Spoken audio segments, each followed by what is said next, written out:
This is, like I said, a collaboration with Uwingu, and I'm now going to introduce Alan Stern of Uwingu. It's about his project Naming Craters on Mars. And now, of course, if I say naming craters, that might seem like a fad, you know, or even a hoax, like buying pieces of the moon. But it's not what it is.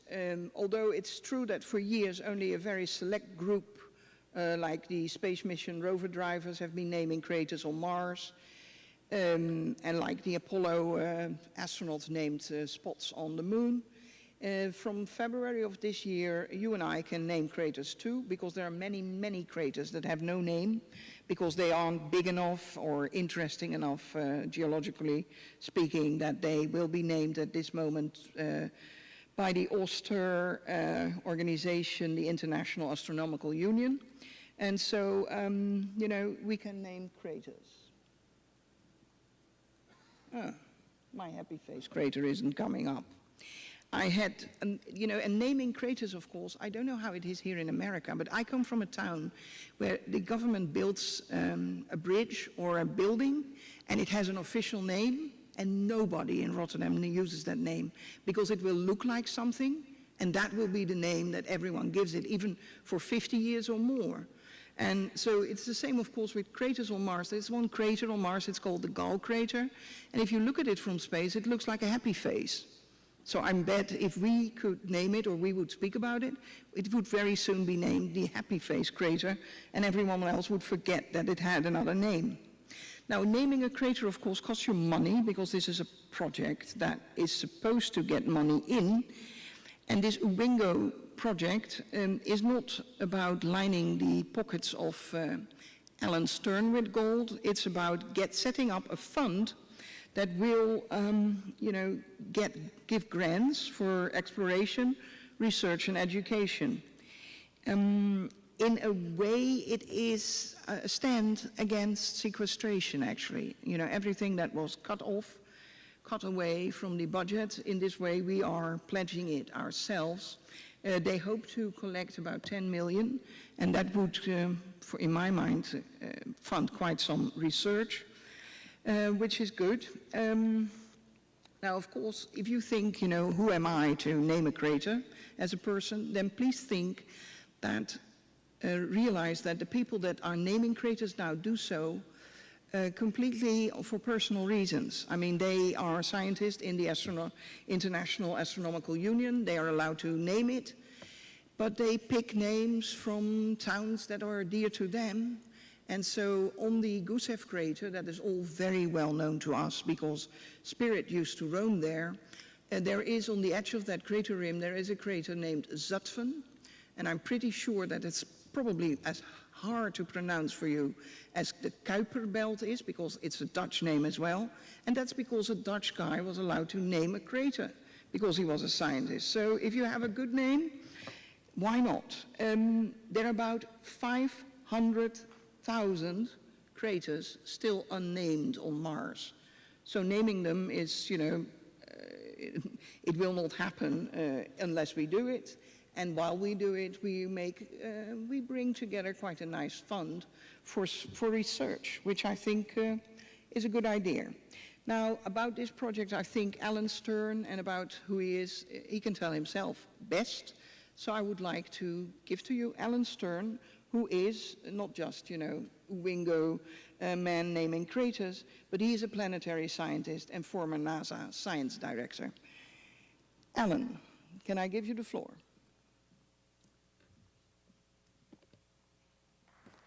Thank you. Thank you, Artemis. You're welcome. And you have the... Oh, it's that one. Great. Okay. Well, first I want to thank Artemis. Are there any questions? I really appreciate that great introduction. I'm going to tell you about Uwingu, but let me start back with my NASA days.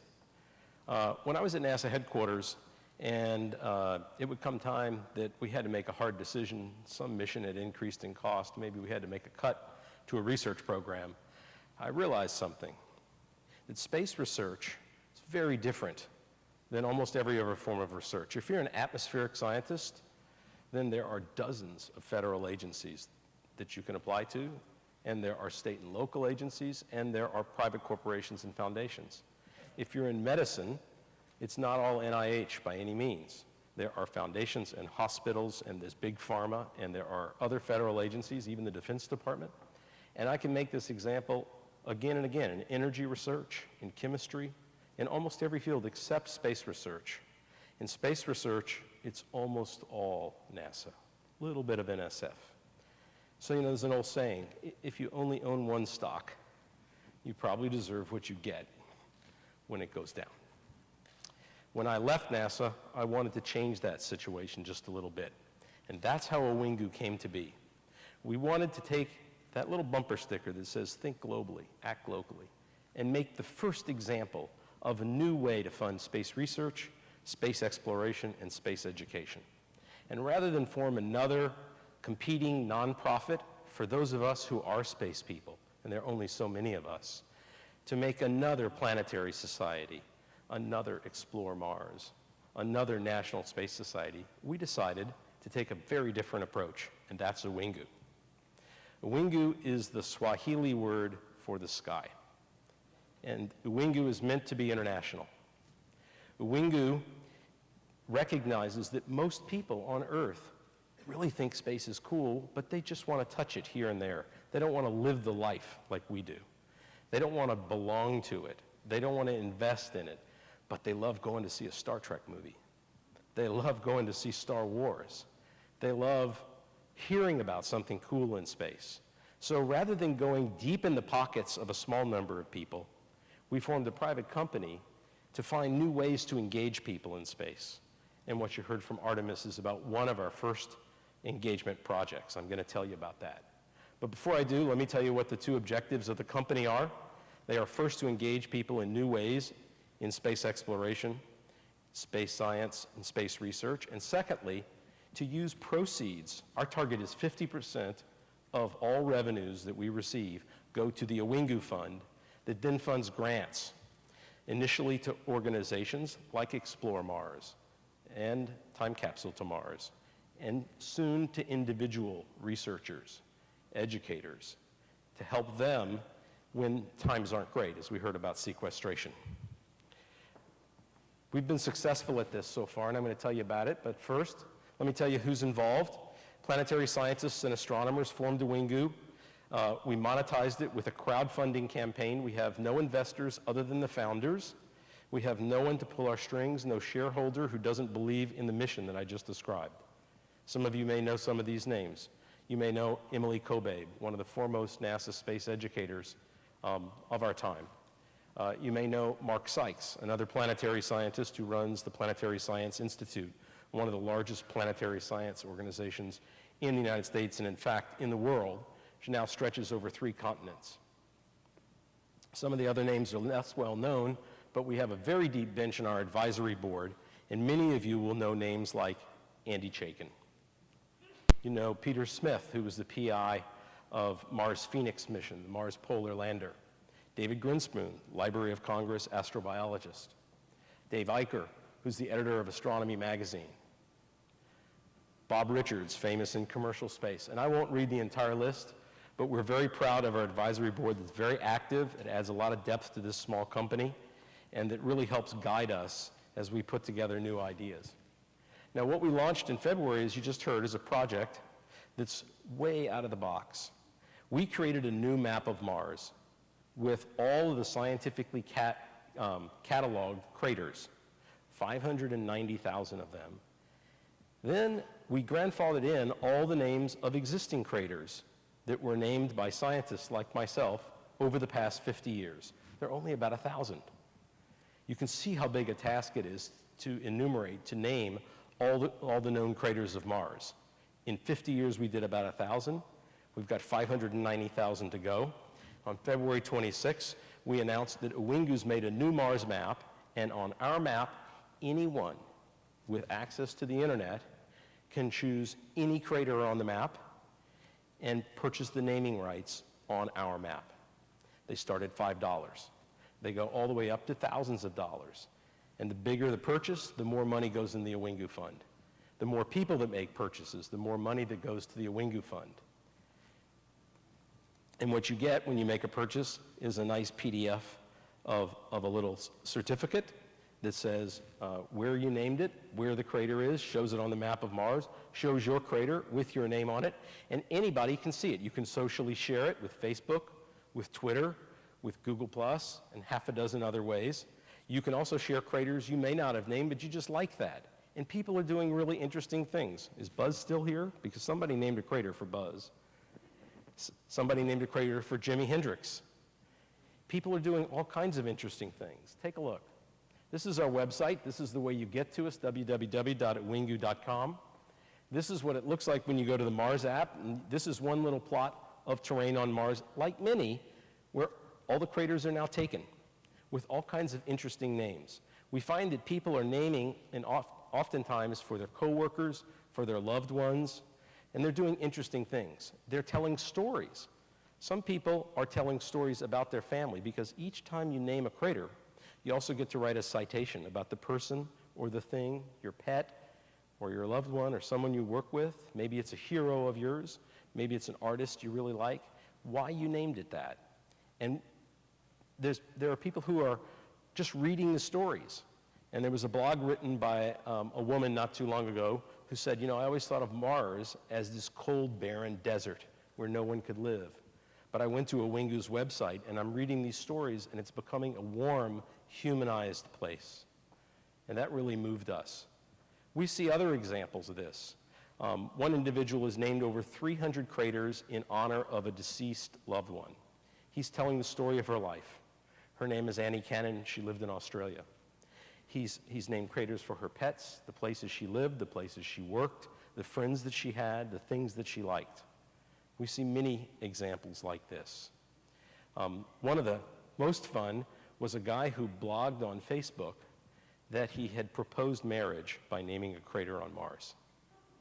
He told this is what he said on Facebook, he told his girlfriend, hey, heard of that Uwingu thing? I named a crater on Mars. It's pretty cool. You should see it. Search under my name and you'll find the crater. So she did. The crater was named, Will You Marry Me? How's that? We're humanizing Mars.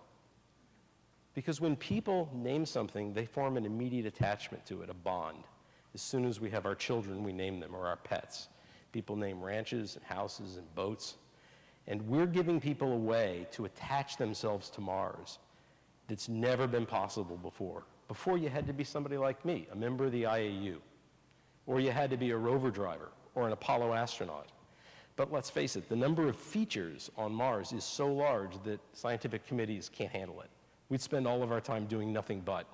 And why shouldn't the taxpayers who made all that exploration possible be the ones that name the landmarks? You know that, as I said, in 50 years, only 1,000 craters were named by scientific committees. In 10 weeks, we've named 10,000. Whoops. And it's not just an academic exercise.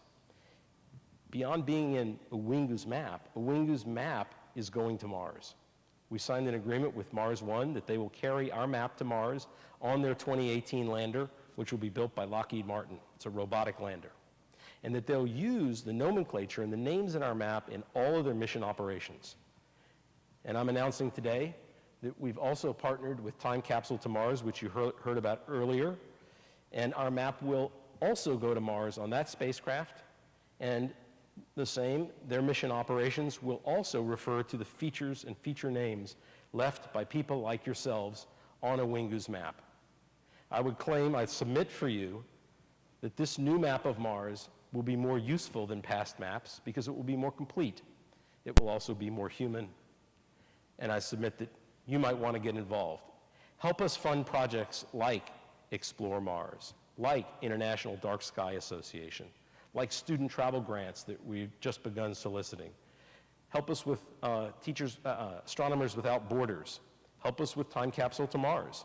And there will be dozens and hundreds of future projects funded through the Uwingu Fund, all of it generated by people who want to get involved with Mars in a whole new and personal way. I hope you will too. And thank you for inviting me here. And I'll take a couple of questions.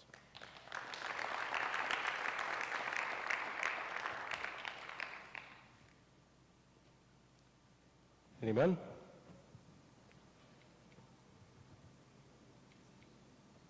Here comes one.